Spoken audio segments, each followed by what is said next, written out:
Once upon a time, in the bustling city of Lagos, there lived a caterer named Ifoma. She was not born into wealth. Her life was sweat and struggle. She started with a small charcoal stove, 2 dented pots, and a dream that refused to die. From dawn till night, she cooked. She delivered, she smiled. Slowly, her name began to travel from street corners to office buildings, from wedding halls to government functions. In the market, they called her Madam Pepper Soup.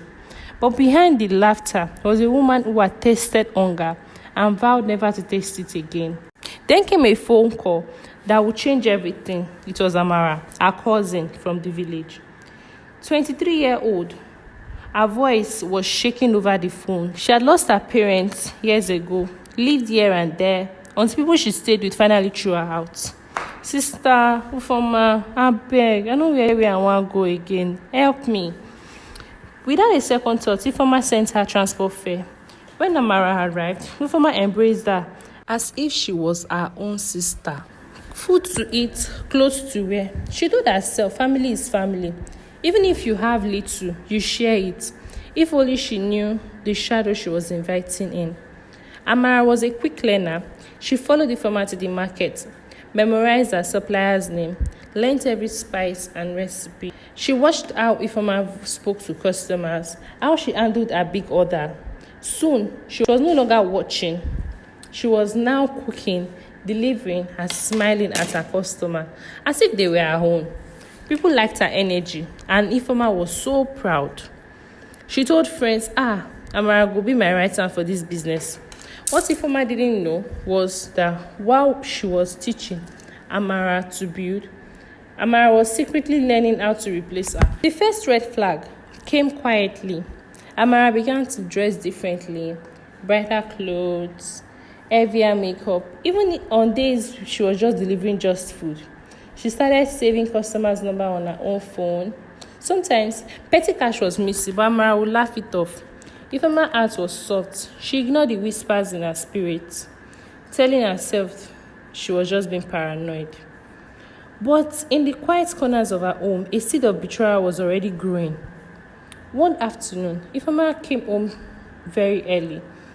From outside, she heard Amara's voice, low but sharp. Yes, I can cater for 200 people.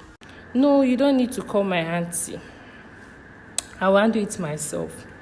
Ifeoma's chest tightened. She stepped inside, asked Amara what she was planning. Amara smiled, that kind of smile that eyed something sharp, and said, not just my small eyesight also.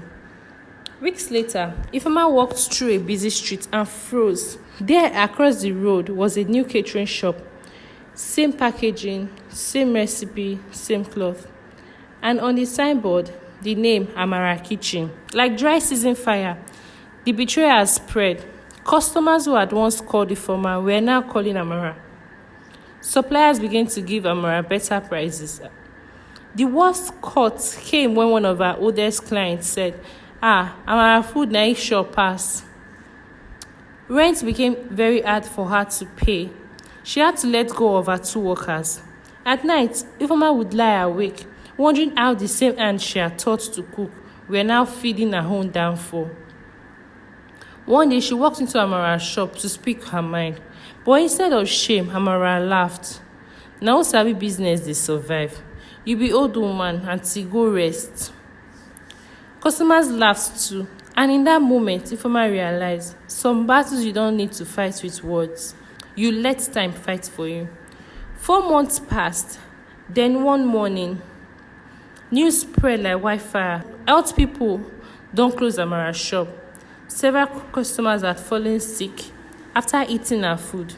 She had been cutting costs with spoiled ingredients. In days, her business collapsed. Suppliers refused to sell to her. Her shop became empty, just like the promises she once made to Ifeoma. Slowly, customers began returning to Ifeoma, some even apologizing. She rebuilt her business, smaller, wiser, and stronger. And as for Amara, nobody saw her again in that area. My people, hear the lesson. Help, but help with wisdom. The people you feed today can sharpen the knife that will be used to cut your own bread tomorrow. But no matter how far evil runs, God's justice runs faster. So besties, I hope you learned from this story today. Please do well to like, share, and subscribe to this channel. Till next time I bring you another story. Bye.